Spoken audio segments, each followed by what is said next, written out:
नमस्कार, मैं मोहम्मद आसिफ और आप देख रहे हैं SPN 9 न्यूज। इस वक्त बेहद खास मेहमान मेरे साथ मौजूद हैं प्रांशु जी। प्रांशु जी, आपका बहुत बहुत स्वागत है। आज मध्य प्रदेश के मुख्यमंत्री शिवराज सिंह चौहान के बारे में बात करने वाले हैं। क्या उनका पत्ता साफ होने वाला है? क्या उनकी कुर्सी छीनने वाली है या आगामी विधानसभा चुनाव में उनका खेल खत्म होने वाला है? इसी सवालों पर आज बातचीत करने की कोशिश करेंगे, चर्चा करने की कोशिश करेंगे और ये भी जानेंगे कि ये सवालों की नौबत क्यों आई।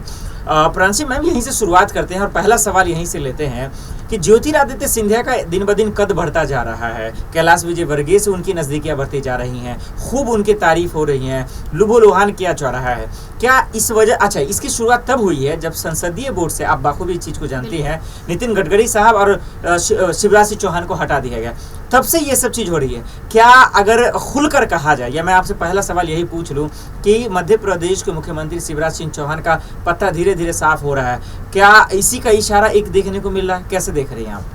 बहुत बहुत शुक्रिया आसिफ जी आपका। जैसा कि आपने बात की है मध्य प्रदेश के बारे में, शिवराज सिंह चौहान जिन्हें संसदीय बोर्ड से बाहर कर दिया गया, ये बहुत ही बड़ी बात है क्योंकि शिवराज सिंह चौहान एक ऐसे जाने माने नेता हैं जिनका काफ़ी ज़्यादा रुतबा रहा है मध्य प्रदेश में। और इस वक्त जिस तरीके से वह मुख्यमंत्री तो आज भी हैं, अपनी जिम्मेदारियों को बखूबी वह आज भी संभाल रहे हैं, लेकिन बीजेपी ने जिस तरीके से फैसला लिया है शिवराज सिंह चौहान को लेकर, संसदीय बोर्ड से उन्हें बाहर ही कर दिया, लेकिन इसके बावजूद भी उन्होंने अपनी नाराजगी को जाहिर नहीं किया है और ना ही केंद्रीय मंत्री नितिन गडकरी ने। तो फिलहाल देखा जाए इस चीज को अगर हम देखें तो पॉजिटिव और नेगेटिव वे दोनों में देख सकते हैं। पॉजिटिव वे तो ये रहा कि बीजेपी ने जो फैसला लिया, पीएम नरेंद्र मोदी, केंद्रीय गृह मंत्री अमित शाह और राष्ट्रीय अध्यक्ष जेपी नड्डा ने जो फैसला लिया है वो यहाँ पर एक्सेप्ट करते हुए नजर आए। क्योंकि हमने देखा महाराष्ट्र में देवेंद्र फडणवीस को जब डिप्टी सीएम बना दिया गया तो उन्होंने अपनी नाराजगी को साफ तौर पर जाहिर नहीं किया, लेकिन उस नाराजगी से हटकर उन्होंने एक बात कही थी कि जो हमें चाहिए था वो हमें मिल चुका है। 2.5 साल का जो कार्यकाल बचा है,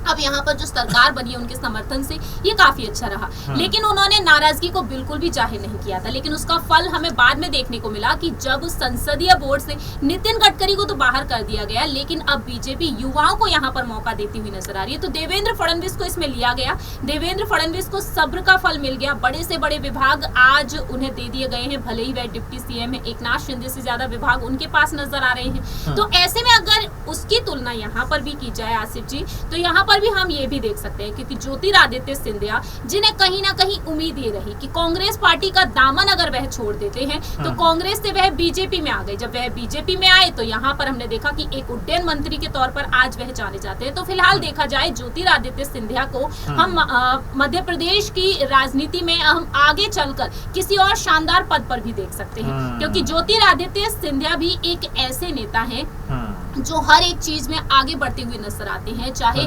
देश में कोई समस्या भी हो तो उस समस्या में भी वह यहाँ पर समाधान देते हुए देखे जाते हैं। ठीक है, बिल्कुल। मैं इस पे शिवराज सिंह चौहान पे खोल के बातचीत करूं प्रांशु जी, लेकिन मैं सिंधिया पे एक और सवाल ले रहा हूँ। आप और हम बाखूबी तरीके से जानते हैं कि मध्य प्रदेश में पहले कांग्रेस की सरकार थी और कांग्रेस में ही ज्योतिरादित्य सिंधिया थे। किसी को नहीं पता था कि सरकार रातों रात गिर जाएगी, कमलनाथ मुख्यमंत्री थे, उनकी कुर्सी छीन जाएगी और फाइनली यही हुआ। और देखिए बीजेपी में आज क्या कद है बताने की जरूरत नहीं है। क्या बीजेपी के मन में यही चल रहा है कि ज्योतिरादित्य सिंधिया को सीएम का चेहरा बनाया जाएगा आगामी चुनाव में? और वो इसलिए क्योंकि जब कांग्रेस में थे तभी उनका तवज्जो ज़्यादा था, उनका गढ़ माना जाता था, ग्वालियर तमाम जगहों पे उनका अच्छा पकड़ है। तो क्या उनके साथ खड़े उतरेंगे? क्योंकि शिवराज सिंह चौहान के चेहरे पर हार गए थे बीजेपी चुनाव, इस बात को याद रखना चाहिए हम सबको। तो क्या यही वजह तो नहीं है कि बीजेपी इशारों में बड़ा कुछ करने ही वाली है और खुलासा भी करने वाली है, भले ही अभी ना कुछ बोल रही हो? तो क्या आने वाले दिन ज्योतिरादित्य सिंधिया के लिए बड़े होने वाले हैं, कुछ बड़ा उन्हें हासिल होने वाला है? और यही वजह है कि आज उनका बड़े बड़े नेताओं के साथ नजदीकियां देखने को मिल रही है और शिवराज सिंह चौहान थोड़ी सी मायूसी उनके चेहरे पर दिख रहा है। क्या कुछ बड़ा फैसला होने वाला है इनके हक में? देखिए, जैसा कि आसिफ जी आपने कहा है कि अब आने वाले दिन काफी ज्यादा शानदार हो सकते हैं ज्योतिरादित्य सिंधिया के लिए, तो बिल्कुल हो सकते हैं क्योंकि बीजेपी यहाँ पर हर एक नेता के लिए सोच विचार करती हुई देखी जा रही है। नितिन गडकरी जी की ही बात की जाए तो नितिन गडकरी को भले ही संसदीय बोर्ड से बाहर किया गया हो, लेकिन दावे कई किए जा रहे हैं कि नितिन गडकरी को कोई ना कोई बड़ा पद मिल सकता है। एक वक्त वह बीजेपी में अध्यक्ष भी रह चुके हैं, तो आगे चलकर अगर उन्हें कोई पद मिलता है तो इसमें वाकई में हैरानी वाली बात नहीं रहेगी, क्योंकि वह एक से बढ़कर एक पद पर बहुत ही अच्छे से काम कर चुके हैं। हमेशा ही नितिन गडकरी अपने बयानों के चलते तो सुर्खियों में रहे हैं, लेकिन नितिन गडकरी का काम काफी ज्यादा बोलता है। ऐसा ही नजारा हमने देखा है ज्योतिरादित्य सिंधिया की तरफ, वह कम बोलते हुए नजर आते हैं लेकिन उनके काम काफी ज्यादा शानदार होते हैं। तो मुझे लगता है कि मध्य प्रदेश में अब ज्योतिरादित्य सिंधिया के लिए बीजेपी जरूर कोई बड़ा फैसला ले सकती है। पीएम मोदी के साथ उनका बेहतरीन बॉन्ड देखने को मिलता है। जिस तरीके से हाल ही में अंदरूनी सूत्रों के मुताबिक दावे किए गए कि बीजेपी अब चाहती है कि युवाओं को ज्यादा से ज्यादा मौका मिले, और मुझे कहीं ना कहीं लगता है कि कांग्रेस से जो मांग की गई है, जनता ने जो मांग की है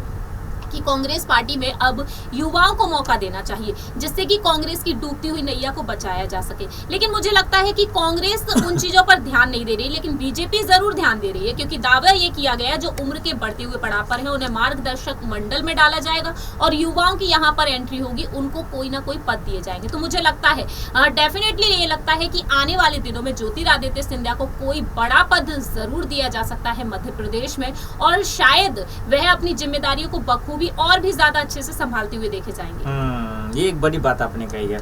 अब सिर्फ दो सवाल है प्रांशु जी आपसे, और एक तो पहला ये है जिसको मैं जानना चाह रहा हूँ, हालांकि आपके साथ मैंने और भी डिबेट किया था तो उस पर भी खुलकर हम सब ने बात किया था। क्या वाकई में बीजेपी ने मध्य प्रदेश के मुख्यमंत्री शिवराज सिंह चौहान के साथ गलत किया है?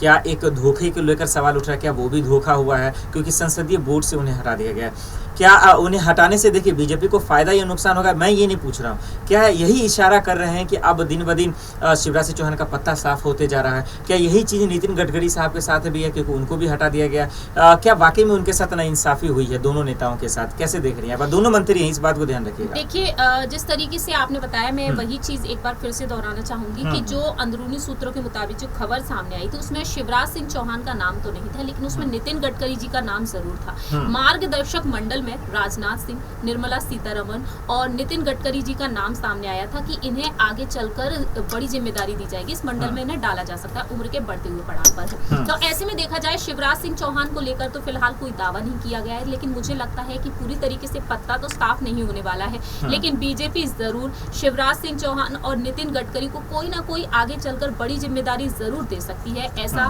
फिलहाल तो यहाँ पर कोई भी दावा नहीं किया गया है। एक आखिरी में छोटा सा सवाल है, छोटा ही जवाब। क्या आप अगर देखते हैं कि अगर बीजेपी सिंधिया के सीएम के चेहरे पर लड़ते हैं और अगर ये जीत जाते हैं, सीएम बनते हैं, कांग्रेस में क्या माहौल रहेगा? क्योंकि कांग्रेस में यही मांग करते थे कि भाई मुझे सीएम बना दो, नहीं बना दे तो सरकार गिर गया। उनकी तरफ कैसा माहौल रहेगा कांग्रेस? देखिए जिस तरीके से ज्योतिरादित्य सिंधिया की बात है वैसा ही नजारा आज भी हम कांग्रेस में देख रहे हैं। सचिन पायलट को राजस्थान का मुख्यमंत्री बनाने की मांग उठ रही है, तो मुझे लगता है कि फिलहाल कांग्रेस को वो मांग पूरी करनी चाहिए। सचिन पायलट को अगर मुख्यमंत्री पद के लिए उम्मीदवार बनाया जाता है तो राजस्थान में सरकार रिपीट होगी, कांग्रेस की सरकार बनेगी। अगर यहाँ पर बात मध्य प्रदेश की है, ज्योतिरादित्य सिंधिया को अगर मुख्यमंत्री बनाया जाएगा तो मुझे लगता है आसिफ जी, जिस तरीके से हमने उनकी जो समर्थक देखे, उनकी फैन फॉलोइंग देखी, वो पूरे देश भर में देखी है, क्योंकि युवा जो है उनके समर्थक सबसे ज्यादा हैं। तो वह मध्य प्रदेश के मुख्यमंत्री के तौर पर अगर नजर आते हैं तो ना सिर्फ मध्य प्रदेश की आवाम खुश होगी बल्कि पूरी ही देश की आवाम खुश होती हुई नजर आएगी। बहुत बहुत शुक्रिया हमें तमाम सवालों का जवाब देने के लिए। देखना होगा कि आखिर वाकई में मध्य प्रदेश में शिवराज सिंह चौहान का क्या होता है और ज्योतिरादित्य सिंधिया के लिए। चलिए आज के लिए इतना ही, मुझे दीजिए इजाजत और आप देख रहे हैं SPN न्यूज़। नमस्कार।